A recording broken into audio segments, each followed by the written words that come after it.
नमस्कार मित्रांनो. आज आपण ज्या कथेबद्दल बोलणार आहोत ती कथा आहे विश्वाच्या आरंभाची. ती कथा आहे त्या महाशक्तीची जिच्यामुळे हे संपूर्ण ब्रह्मांड अस्तित्वात आले. आज आपण जाणून घेणार आहोत महाशिवरात्रीच्या त्या पवित्र रात्रीची कथा, जेव्हा साक्षात देवांचे देव महादेव हे एका अशा रूपात प्रकट झाले ज्याचा आदी आणि अंत शोधणे खुद्द ब्रह्मदेव आणि भगवान विष्णू यांनाही शक्य झाले नाही. ही महाशिवरात्रीची कथा ऐकल्यानंतर अनेकांच्या घरात हळूहळू पैशांचा अडथळा कमी व्हायला लागतो. कारण जेव्हा मन शांत होतं तेव्हा निर्णय चुकत नाहीत. लक्ष्मीची कृपा म्हणजे अचानक पैसा पडणं नाही, तर योग्य संधी ओळखण्याची बुद्धी मिळणं आहे. ही कथा ऐकणाऱ्याचं मन भीतीतून बाहेर येतं, नकारात्मक सवयी दूर होतात आणि त्यामुळे व्यवसायात, नोकरीत, व्यवहारात स्थिरता यायला लागते. त्याआधी मित्रांनो, मी ही कथा बनवण्यासाठी खूप मेहनत घेतली आहे, तरी पण लोक डिसलाईक करतात. जर तुम्हाला माझा हा प्रामाणिक प्रयत्न आवडला असेल तर व्हिडिओला लाईक आणि चॅनलला सबस्क्राईब नक्की करा. चला तर मग सुरुवात करूया या रोमांचक आणि रहस्यमयी प्रवासाला. फार वर्षांपूर्वीची नव्हे तर युगांच्याही पलीकडची ही गोष्ट आहे, जेव्हा काळ किंवा वेळ नावाची कोणतीही गोष्ट अस्तित्वात नव्हती. दिवस नव्हता, रात्र नव्हती, सूर्य, चंद्र, तारे, आकाश, पृथ्वी किंवा पाताळ यातले काहीही अस्तित्वात नव्हते. सर्वत्र फक्त आणि फक्त एक अथांग आणि गडद अंधार पसरलेला होता. हा अंधार भीतीदायक नव्हता, तर तो शांत होता. जणू काही एखादे बाळ आपल्या आईच्या गर्भात शांत झोपले असावे, तशी ही शांतता होती. यालाच आपण महाप्रलय किंवा शून्यावस्था म्हणतो. या अनंत पोकळीमध्ये फक्त पाणीच पाणी होते, ज्याला आपण कारण जल असे म्हणतो. आणि या पाण्यावर एक दिव्य शक्ती योगनिद्रेत लीन होती. ती शक्ती म्हणजे साक्षात भगवान महाविष्णू. नारायण हे आपल्या 1000 फणांच्या शेषनागावर शांतपणे पहुडलेले होते. त्यांच्या श्वासातून विश्वाचा लय आणि प्रलय चालू होता. सर्व काही स्तब्ध होते, पण नियतीला काहीतरी वेगळेच घडवायचे होते. या शांततेमध्ये अचानक एक हालचाल झाली. भगवान विष्णूंच्या नाभीतून एक तेजस्वी प्रकाश बाहेर पडला आणि त्यातून 1000 पाकळ्यांचे सुवर्ण कमळ उमलले. ते कमळ इतके सुंदर आणि दिव्य होते की त्याचा प्रकाश त्या गडद अंधारात एखाद्या सूर्यासारखा तळपत होता. त्या कमळाच्या पाकळ्या हळूहळू उघडल्या आणि त्यातून एक चतुर्मुख म्हणजे 4 तोंडे असलेली तेजस्वी आकृती प्रकट झाली. हे दुसरे तिसरे कोणी नसून स्वतः सृष्टीचे रचयिता ब्रह्मदेव होते. जेव्हा ब्रह्मदेवांनी आपले डोळे उघडले तेव्हा त्यांना आजूबाजूला फक्त पाणी आणि अंधार दिसला. त्यांनी चहूबाजूला पाहिले, पण त्यांना कोणीही दिसले नाही. त्यांच्या मनात पहिला विचार आला की मी कोण आहे, मी इथे कसा आलो आणि माझे अस्तित्व कशासाठी आहे. ज्या कमळावर ते बसले होते त्या कमळाचे देठ खाली पाण्यात कुठपर्यंत गेले आहे हे पाहण्यासाठी त्यांनी पाण्यात उडी घेतली. ते त्या कमळाच्या देठाचा शोध घेण्यासाठी हजारो वर्ष खाली प्रवास करत राहिले, पण तो देठ अनंत होता. त्यांना त्याचे मूळ सापडले नाही. शेवटी निराश होऊन ते पुन्हा वर आले आणि कमळावर बसून त्यांनी विचार करण्यास सुरुवात केली. तेव्हा त्यांना आकाशातून एक आवाज ऐकू आला, तप तप म्हणजेच तपश्चर्या करा. त्या आवाजाचे पालन करून ब्रह्मदेवांनी हजारो वर्ष कठोर तपश्चर्या केली आणि त्यांना दिव्य ज्ञान प्राप्त झाले. त्यांना समजले की आपल्याला या विश्वाची रचना करायची आहे, सृष्टी निर्माण करायची आहे. पण त्याच वेळी त्यांची नजर समोर शेषनागावर आरामात झोपलेल्या भगवान विष्णूंकडे गेली. विष्णूंचे ते शांत आणि तेजस्वी रूप पाहून ब्रह्मदेवांच्या मनात एक शंका निर्माण झाली आणि ती शंकाच पुढे जाऊन विश्वातील पहिल्या संघर्षाचे कारण बनली. ब्रह्मदेव आपल्या कमळावरून उतरले आणि भगवान विष्णूंच्या जवळ गेले. विष्णू अजूनही डोळे मिटून योगनिद्रेत होते. ब्रह्मदेवाने त्यांना हाक मारली तेव्हा विष्णूंनी आपले कमळनयन उघडले. समोर ब्रह्मदेवांना पाहून विष्णूंच्या चेहऱ्यावर एक स्मितहास्य आले. ते अत्यंत प्रेमाने आणि शांत स्वरात म्हणाले, स्वागत आहे तुझे पुत्रा. तू आलास हे पाहून मला आनंद झाला. भगवान विष्णूंच्या मुखातून पुत्रा हा शब्द ऐकताच ब्रह्मदेवांच्या अंगाचा तिळपापड झाला. त्यांना हे अपमानास्पद वाटले की मी या विश्वाचा रचयिता आहे, मी सर्वात ज्ञानी आहे, आणि हा व्यक्ती मला मुलगा किंवा पुत्र कसे काय म्हणू शकतो. त्यांच्या मनात अहंकाराचा वारा शिरला होता. ते रागाने विष्णूंना म्हणाले की तुम्ही मला पुत्र म्हणणारे कोण आहात? तुम्हाला माहित नाही का की मी स्वयंभू आहे, मी स्वतः प्रकट झालो आहे, मी या संपूर्ण जगताचा पितामह आहे, मी जगाचा निर्माता आहे, त्यामुळे मीच सर्वात श्रेष्ठ आहे. तुम्ही मला आदर देणे गरजेचे आहे. विष्णू तरीही शांतच होते. ते पुन्हा हसले आणि म्हणाले की हे ब्रह्मदेवा, शांत व्हा. तुमचा जन्म माझ्याच नाभिकमळातून झाला आहे, त्यामुळे नात्याने मी तुमचा पिता आहे आणि तुम्ही माझे पुत्र आहात. मी या विश्वाचा पालनहार आहे. माझ्याच शक्तीवर हे विश्व चालणार आहे, त्यामुळे सत्य स्वीकारण्यातच तुमचे भलं आहे. पण अहंकाराने आंधळे झालेले ब्रह्मदेव हे ऐकण्याच्या मनस्थितीत नव्हते. त्यांना वाटले की विष्णू माझा अपमान करत आहेत. हा संवाद हळूहळू वादात बदलला. ब्रह्मदेव आपल्या चारही मुखातून विष्णूंच्या विरोधात बोलू लागले आणि विष्णू त्यांना समजावण्याचा प्रयत्न करत होते. पण जेव्हा शब्दांनी काम झाले नाही, तेव्हा प्रकरण हाताबाहेर गेले. ब्रह्मदेव म्हणाले की जर तुम्ही स्वतःला श्रेष्ठ समजता तर मग युद्ध करा. आपण युद्ध करून ठरवूया की आपल्या दोघात जास्त शक्तिशाली कोण आहे. भगवान विष्णूंना युद्ध करायची इच्छा नव्हती, पण ब्रह्मदेवांचा हट्ट आणि अहंकार पाहून त्यांनीही तयारी दर्शवली. बघता बघता त्या शांत समुद्रावर एक महाभयंकर युद्ध सुरू झाले. एका बाजूला सृष्टी निर्माण करणारी शक्ती आणि दुसऱ्या बाजूला सृष्टीचे पालन करणारी शक्ती एकमेकांसमोर उभी ठाकली. ब्रह्माजींनी आपल्या कमंडलूतील पाणी शिंपडून भयंकर मंत्र उच्चारले, तर विष्णूंनी आपला शंख वाजवून युद्धाची ललकारी दिली. दोघांनी एकमेकांवर विविध शस्त्रांचा वर्षाव सुरू केला. ब्रह्माजींनी अग्निअस्त्र सोडले, तर विष्णूंनी वरुण अस्त्र सोडले. ब्रह्माजींनी वायू अस्त्र सोडले, तर विष्णूंनी पर्वत अस्त्र सोडले. त्यांच्या या युद्धाने ती पोकळी हादरून गेली. स्वर्गात जे काही थोडेफार गंधर्व आणि ऋषी होते ते भयाने थरथर कापू लागले. त्यांना कळेना की जर रचयिता आणि पालनहारच एकमेकांना मारण्यासाठी उभे राहिले तर मग या सृष्टीचे काय होणार. शेवटी रागाच्या भरात ब्रह्मदेवांनी ते अस्त्र काढले ज्याचा वापर फक्त आणि फक्त नाशासाठी केला जातो.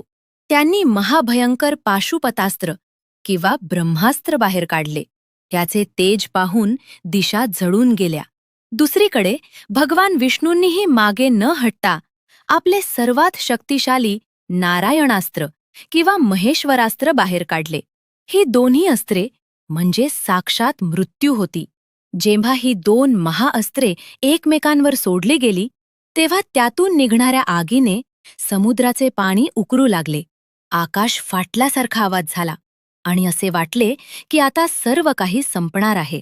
सृष्टी जन्माला येण्याआधीच तिची राख रांगोळी होणार आहे. संपूर्ण ब्रह्मांडात हाहाकार माजला होता, पण त्यांना थांबवणारे तिसरे कोणीही तिथे दिसत नव्हते. नेमक्या त्याच वेळी जेव्हा ती दोन अस्त्रे एकमेकांना धलकणार होती तेव्हा तिथे एक अद्भुत आणि अविश्वसनीय घटना घडली. त्या दोन अस्त्रांच्या बरोबर मध्यभागी अचानक एक प्रचंड आवाज झाला आणि तिथली जागा फाटून त्यातून एक महाकाय अग्निस्तंभ प्रकट झाला. हा स्तंभ म्हणजे साध्या आगीचा खांब नव्हता, तर तो करोडो सूर्यांपेक्षा जास्त तेजस्वी होता.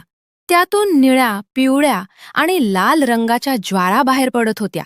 त्याचा आवाज इतका भीषण होता की त्या आवाजानेच ब्रह्मा आणि विष्णूंची अस्त्रे थिजून गेली. त्यांची शक्ती क्षणात नष्ट झाली आणि ती अस्त्रे त्या अग्निस्तंभात विलीन झाली. ब्रह्मा आणि विष्णू दोघेही आश्चर्याने त्या स्तंभाकडे बघतच राहिले. त्यांचे युद्ध जागेवरच थांबले. त्यांना कळेना की हे काय आहे. हा स्तंभ कुठून आला, याची सुरुवात कुठे आहे आणि याचा शेवट कुठे आहे. तो स्तंभ खाली पाताळाला फोडून आणखी खाली गेला होता आणि वर आकाशाला भेदून अनंत अंतराळात गेला होता. त्याच्याकडे बघून डोळे दिपून जात होते. त्यातून एक विचित्र उष्णता येत होती, पण ती उष्णता जाणारी नव्हती, तर ती ऊर्जा देणारी होती.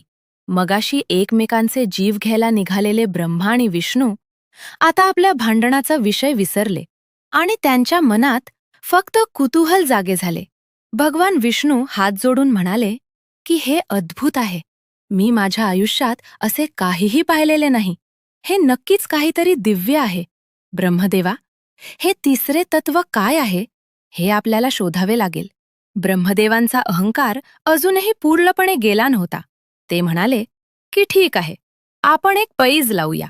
आपल्या दोघांपैकी जो कोणी या स्तंभाचा अंत शोधून काढेल तोच श्रेष्ठ समजला जाईल. जर मी याचे टोक शोधून आणले तर तुम्हाला मान्य करावे लागेल की मी तुमच्यापेक्षा मोठा आहे, आणि जर तुम्ही याचे मूळ शोधून आणले तर मी तुमचे श्रेष्ठत्व मान्य करीन. विष्णूंनी ही अट मान्य केली. ते म्हणाले की ठीक आहे, मी याचे मूळ शोधण्यासाठी खाली जातो, तुम्ही याचे टोक शोधण्यासाठी वर जा. असे ठरवून दोघांनी आपली रूपे बदलली.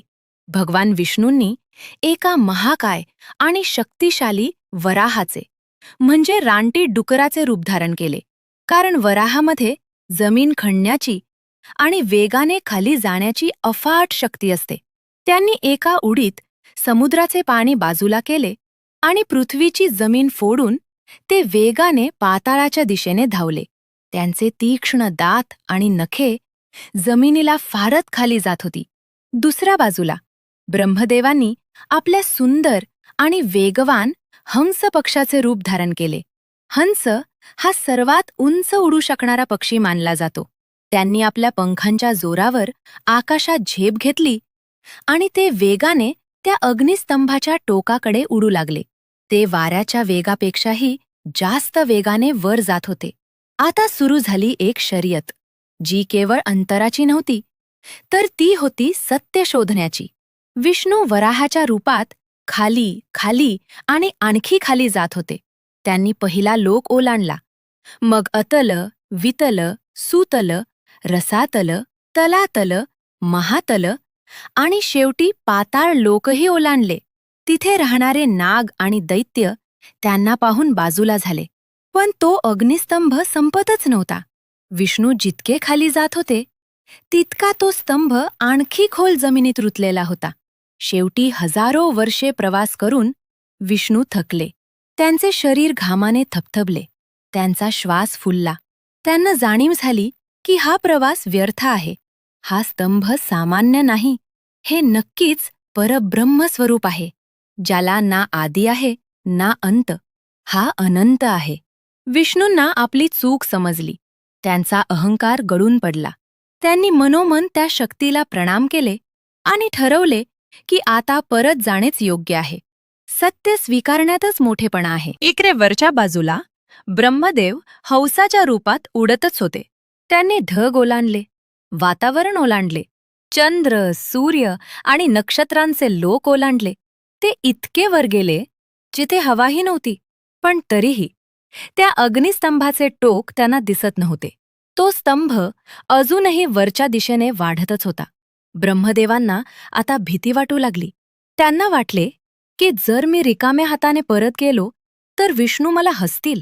माझे श्रेष्ठत्व सिद्ध होणार नाही. मी हरलो तर माझे काय होईल? या विचाराने ते अस्वस्थ झाले होते. वर्षे उलटून गेली होती, पण त्यांना अंत सापडत नव्हता. तेव्हाच त्यांना वरून खाली पडताना एक पांढऱ्या रंगाचे सुगंधी फूल दिसले. हे केतकीचे म्हणजेच केवड्याचे फूल होते, जे गरगर फिरत खाली येत होते. ब्रह्मदेवांनी त्या फुलाला आपल्या चोचीत पकडले आणि विचारले की हे पुष्पा, तू कोण आहेस आणि कुठून येत आहेस? केतकीच्या फुलाने उत्तर दिले की हे ब्रह्मदेवा, मी केतकी आहे आणि मी या अग्निस्तंभाच्या डोक्यावरून खाली पडले आहे. पण मला खाली पडतानाच कित्येक युगे लोटली आहेत, तरीही मी अजून जमिनीपर्यंत पोहोचले नाही. विचार करा, हा स्तंभ किती मोठा असेल. हे ऐकून ब्रह्मदेवांना खात्री पटली की आपण कधीच टोकापर्यंत पोहोचू शकत नाही. पण त्यांच्या मनात एक कपटी आणि खोटा विचार आला. त्यांनी विचार केला की जर या फुलाला मी साक्षीदार बनवले तर मी जिंकू शकतो. त्यांनी केतकीला विनंती केली की हे केतकी, तू माझ्यावर एक उपकार कर. तू माझ्यासोबत खाली चल आणि विष्णूसमोर खोटी साक्ष दे की ब्रह्मदेवांनी स्तंभाचे टोक पाहिले आहे आणि मी तिथेच होते. सुरुवातीला केतकीचे फूल तयार झाले नाही. ते म्हणाले की खोटे बोलणे पाप आहे.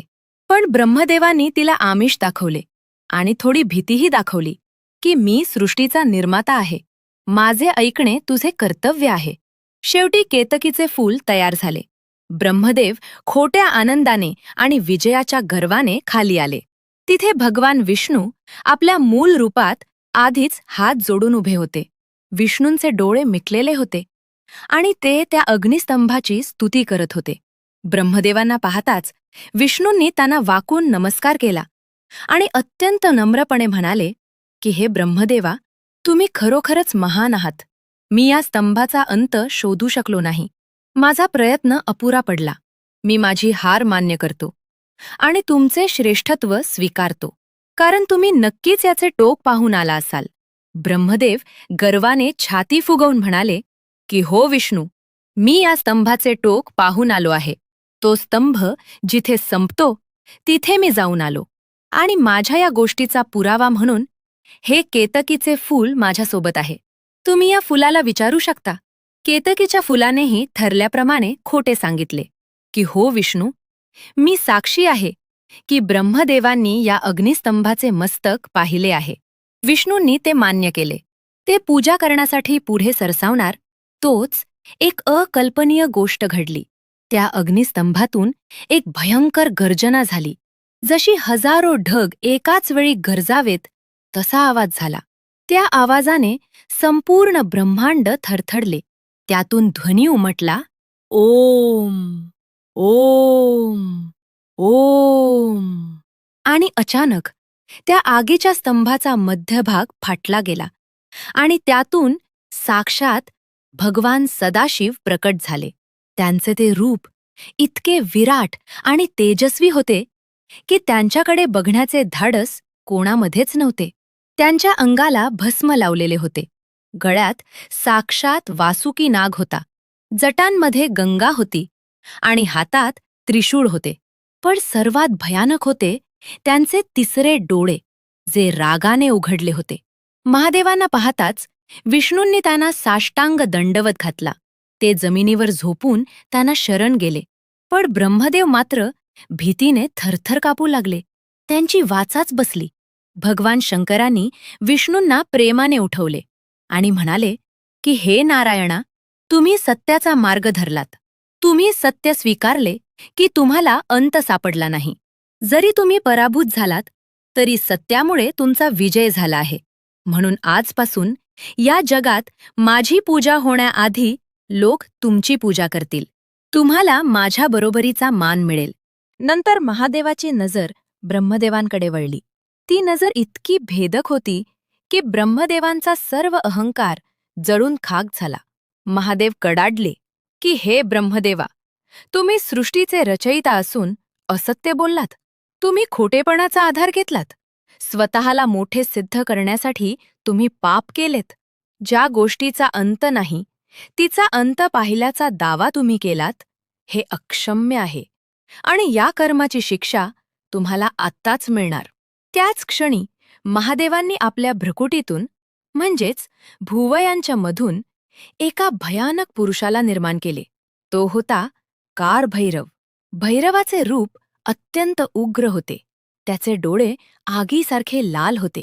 महादेवांनी आज्ञा दिली की या ब्रह्मदेवाचे ते 5वे डोके कापून टाक, ज्या डोक्याने खोटे बोलले होते.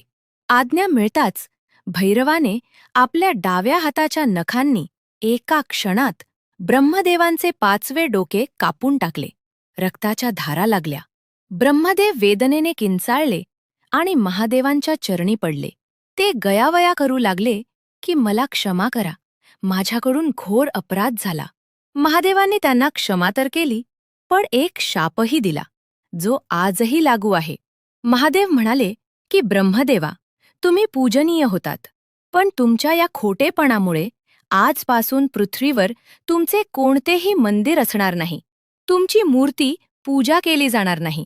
लोक तुम्हाला विसरतील. कोणत्याही उत्सवात तुमची पूजा होणार नाही. फक्त यज्ञात तुम्हाला आहुती मिळेल. पण विधिवत पूजा फक्त माझी आणि विष्णूचीच होईल. त्यानंतर महादेवांनी त्या थरथर कापणाऱ्या केतकीच्या फुलाकडे पाहिले. फूल रडत होते, पण महादेवांचा न्याय कठोर होता.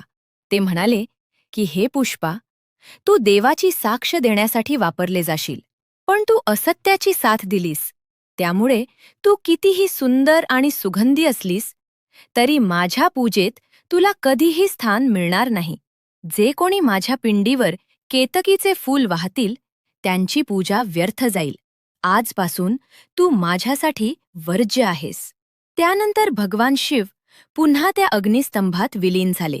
तो प्रचंड अग्निस्तंभ हळूहळू शांत झाला आणि त्याचे रूपांतर एका लहान दगडी स्तंभात झाले, ज्याला आज आपण शिवलिंग म्हणतो. हेच ते विश्वातील पहिले शिवलिंग होते, ज्याला अनादी आणि अनंत मानले जाते. ही घटना ज्या रात्री घडली ती रात्र होती फाल्गुन महिन्यातील कृष्ण पक्षातील चतुर्दशीची रात्र, आणि म्हणूनच त्या रात्रीला महाशिवरात्री असे नाव पडले, कारण ती शिवाची सर्वात प्रिय रात्र ठरली. भगवान विष्णू आणि ब्रह्मदेवांनी, ज्यांचा अहंकार आता नष्ट झाला होता, त्या पहिल्या शिवलिंगाची मनोभावे पूजा केली. त्यांनी जंगलातून बेलाची पाने आणली आणि त्या शिवलिंगावर वाहिली. त्यांनी दुधाने आणि पाण्याने त्या शिवलिंगाला अभिषेक केला. हीच ती पहिली शिवपूजा होती जी स्वतः विष्णूंनी केली होती. मित्रांनो, या कथेचा अर्थ खूप खोल आहे. शिवलिंग म्हणजे केवळ दगड नाही, तर लिंग या शब्दाचा संस्कृतमध्ये अर्थ होतो चिन्ह किंवा प्रतीक. हे प्रतीक आहे त्या निर्गुण निराकार शक्तीचे, ज्याला कोणताही आकार नाही, ज्याला सुरुवात नाही आणि शेवटही नाही. जेव्हा ती शक्ती भक्तांसाठी रूप घेते तेव्हा ती शिवलिंगाच्या रूपात येते. त्या अग्निस्तंभाची आठवण म्हणून आजही आपण महाशिवरात्रीला शिवलिंगाची पूजा करतो. तुम्ही विचार करत असाल की आपण शिवलिंगावर पाणी किंवा दूध का वाहतो? त्याचे उत्तर या कथेतच दडलेले आहे. तो अग्निस्तंभ प्रचंड उष्ण होता. त्यातून आगीच्या ज्वाला निघत होत्या. त्या उष्णतेला शांत करण्यासाठी आणि महादेवांच्या रागाला शांत करण्यासाठी त्यावर सतत पाण्याची आणि दुधाची धार धरली जाते. यामुळेच शिवाला अभिषेक प्रिय आहे. तसेच बेलपत्र का वाहतात? कारण बेलाच्या पानांमध्ये 3 दळे असतात, जी सत्व, रज आणि तम या 3 गुणांचे प्रतीक आहेत. जेव्हा आपण बेलपत्र वाहतो तेव्हा आपण आपले हे 3ही गुण आणि आपला अहंकार महादेवांच्या चरणी अर्पण करतो आणि मोक्षाची मागणी करतो. तुम्हाला माहित आहे का, आजही भारताच्या तमिळनाडू राज्यात अरुणाचलम नावाचे एक प्रसिद्ध तीर्थक्षेत्र आहे. तिथे एक खूप मोठा डोंगर आहे.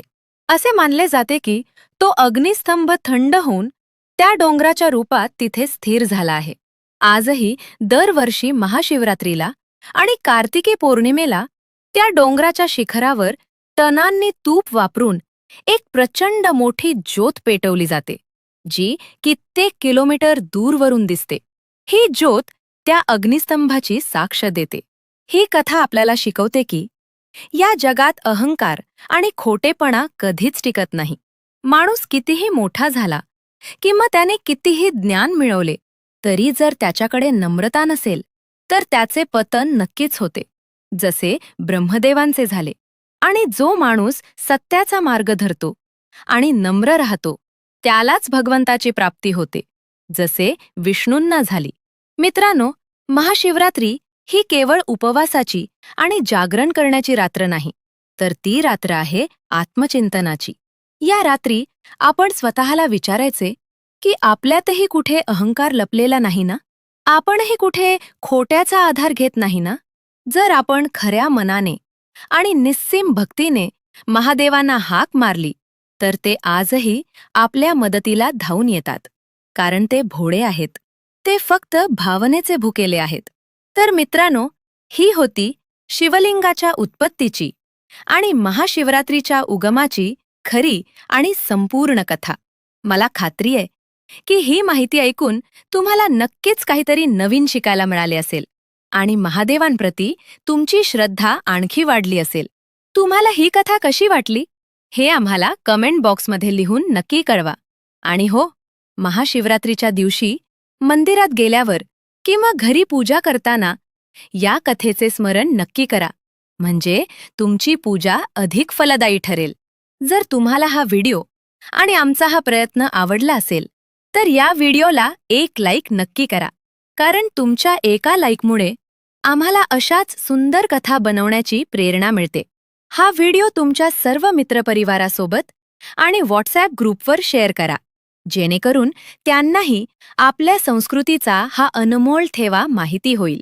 जर तुम्ही आपल्या या चॅनलवर नवीन असाल तर आत्ताच सबस्क्राईब करा आणि बाजूची घंटा दाबून ऑल ऑप्शन सिलेक्ट करा, म्हणजे आमचे असेच पौराणिक आणि आध्यात्मिक व्हिडिओ तुमच्यापर्यंत सर्वात आधी पोहोचतील. पुन्हा भेटूया लवकरच एका नवीन आणि रोमांचक कथेसह. तोपर्यंत आपली आणि आपल्या परिवाराची काळजी घ्या, आनंदी रहा आणि माझ्यासोबत प्रेमाने बोला, हर हर महादेव. ओम नमः शिवाय. जय भोलेनाथ.